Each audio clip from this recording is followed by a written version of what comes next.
What's going on, YouTube? It's Mr. Young 702 checking in. These last couple of days I've been debating this whole N-word argument once again, and I came upon a little funny scenario that kind of really, I think I'm going to remove the N-word from my vocabulary. But as I'm going through that, I think it would be awesome if I could show people why it was so important for me to, I've probably done it 50 times already, to once again remove the N-word from my vocabulary. But before I get into that, I want to read something I wrote actually 2.5 years ago, actually October 13th, 2009. I wrote it as a note on Facebook, and it's been just dangling on my Facebook page ever since. And I believe I was watching the nappy-headed hole scandal or something, and the fallout from all of that was all of these older white men, the Bill O'Reillys, the Rush Limbaughs, who was the dude who said nappy-headed holes? Whatever his name was, I can't think of his name. Don Imus. All these guys just started saying, well, how come I can't say ho? Black guys call them hoes. Why can't I? And then it became to, well, black guys call each other nigga. Why can't we say nigga? Then it came, black guys call women bitches. Why can't we say bitches? So in the end of all of that, I kind of just got frustrated, and this is what I wrote on Facebook. I said, so I'm watching one of those N-word arguments, and I find it funny that women ride around with the B-word plastered over everything from bumper stickers to keychains. And in parentheses, I wrote, Meredith Brooks, I'm a bitch. That's the song, look it up. And I see trucks with redneck written on them. I have seen the Redneck Comedy Tour DVD 3 times, and I remember a group of crackers covering a song by MJ. That group of crackers being the band Uncle Kracker.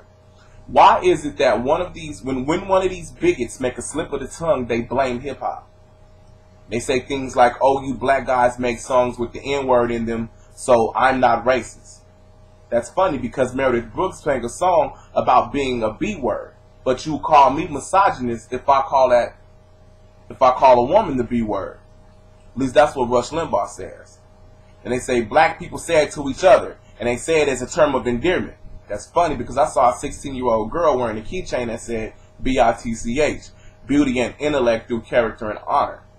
So how is that any different from N-I-G-G-A, never ignorant, getting goals accomplished? Then they say, but it's all over black music. So once again, I say I was listening to Uncle Kracker. And I'm very well that NWA means niggas with attitude.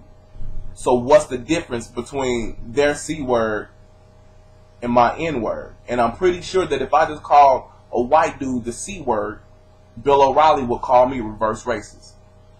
And then it ends with, I am by far not excusing ignorance by pointing out the reciprocal or mirrored ignorance. I just see the double standard. I mean, I'm just saying. With that being said,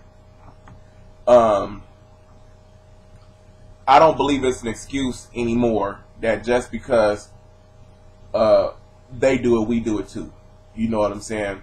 Especially since how being an African American male, sometimes our responsibilities to ourselves are different than their responsibilities to us. You know, that's why they don't too much call each other cracker and redneck and white trash, because they understand their abilities to each other. Speaking of white people, but we'll call each other a nigga in a heartbeat because we always tend to want to dump our responsibilities off as if we don't have any accountability for who we are. And I think that if black men took more accountability for who we are, what we said and what we did, things would be a lot different. I remember Tupac in an interview said that he can't be responsible for what every black male do. He's correct. He cannot be responsible for what they did. But we still have to take into account that we are feeding into what they do. Because a lot of the times, whether we want to admit it or not, we follow our own stereotypes right to the grave. And with that being said, I wanted to give my two-part argument about why I'm not going to use the N-word, you know, why I'm going to remove the N-word almost completely from my vocabulary. Argument number one is just America's history when it comes to dehumanizing people in war. When we were at war with the British in the Revolutionary War, we called them redcoats. We were at war with the Native Americans in the French and Indian War.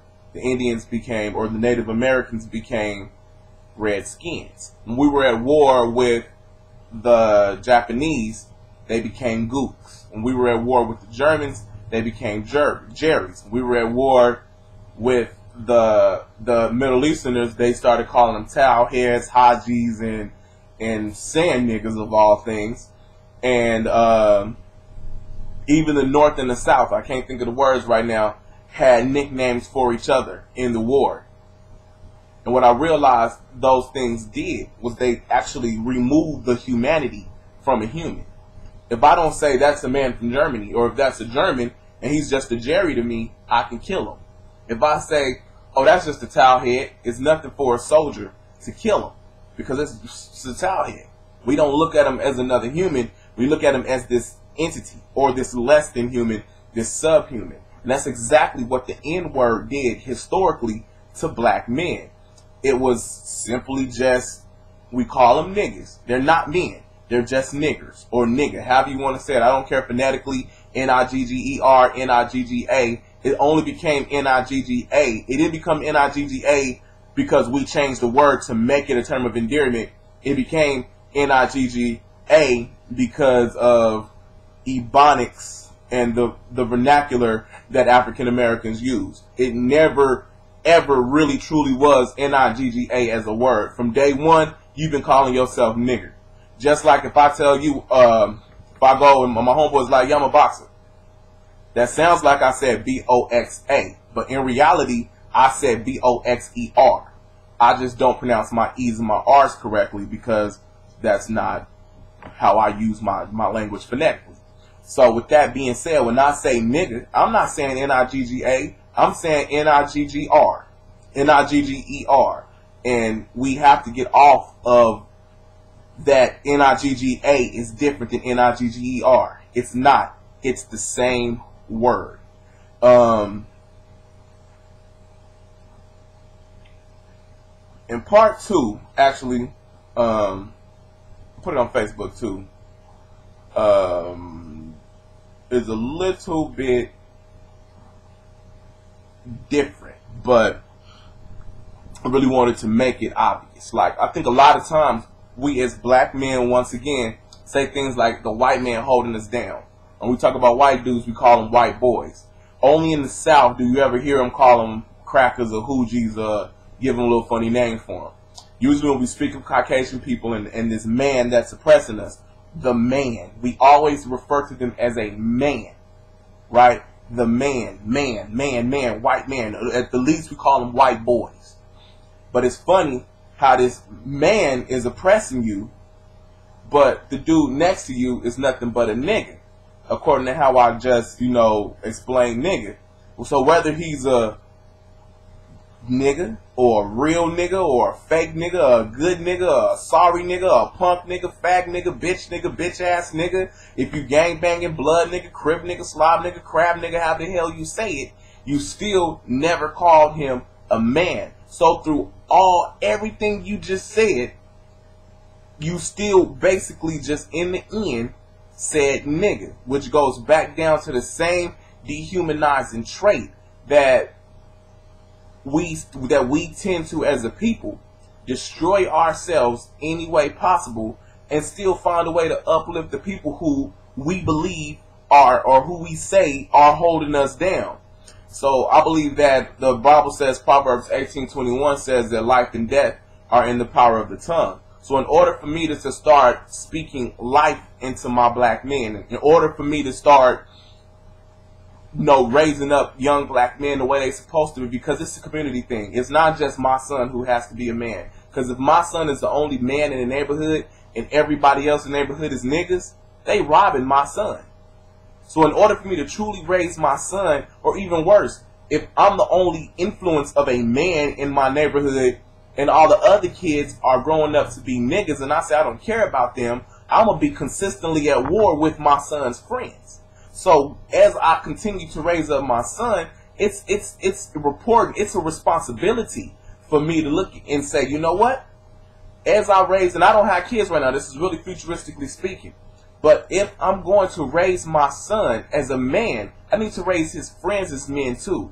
Because I need to make sure that every influence in my son's life is positive. So when his friends come around, they're going to hear some man talk. They're not going to hear no nigga talk. They're going to hear some man talk. Because I got to uplift them as men, not as niggas. My son won't be growing up being a black man and all his friends are little niggas. It's not going to happen, no matter what. And I think that if we're going to start building each other up, that should be where it starts. We should speak life to each other. We should speak maturity to each other. We should speak forward movement to each other. And I believe that would start simply just by saying, what's up, my brother? Or not even just saying, hey, John, how you doing?